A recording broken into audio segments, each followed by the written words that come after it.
Gravitational waves are considered ripples in space-time. What is space-time? Let's try to visualize it by imagining it as this blanket. Yes, we're compressing 4 dimensions into 3. A smaller object on the blanket's surface doesn't change the shape all that much. It will just roll straight across. But if you place a bigger object with more mass on the blanket's surface, it warps the overall shape much more significantly and affects other passing objects. This is basically how gravity works in our universe. Objects seem attracted to each other, but really they follow the curvatures of space-time created by the presence of other larger objects. Now let's switch things up a bit. Instead of a blanket, imagine space-time as a pool of water. If you move an object through the pool, it causes a ripple effect outward. A similar scenario happens when large masses move throughout the universe. They produce gravitational waves that warp space-time.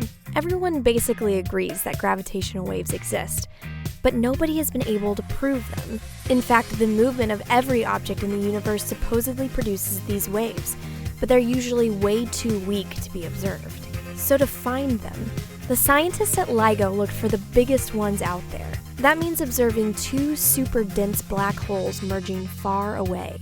This huge explosive event generates enormous waves that can be picked up by LIGO's observatories. Each facility is shaped like a giant L. The arms are vacuum-sealed tubes 2.5 miles long. At the end of each arm is a mirror. When the gravitational waves pass the mirrors, they warp space-time, making it appear that one mirror is closer than the other. The scientists can measure this phenomenon by timing how long it takes for lasers to bounce back from each mirror. The relative movement of these mirrors is incredibly slight. By the time the waves from the black holes make it to Earth, they only change LIGO's instruments by about 1/10,000th the size of a proton. That means these measurements are incredibly difficult to detect and are very susceptible to error. Plus, the science community has been burned before on gravitational waves. In 2014, scientists studying the early universe said they had found evidence for the waves, but later it turned out the measurements were just the result of cosmic dust. But finding gravitational waves is still a huge deal.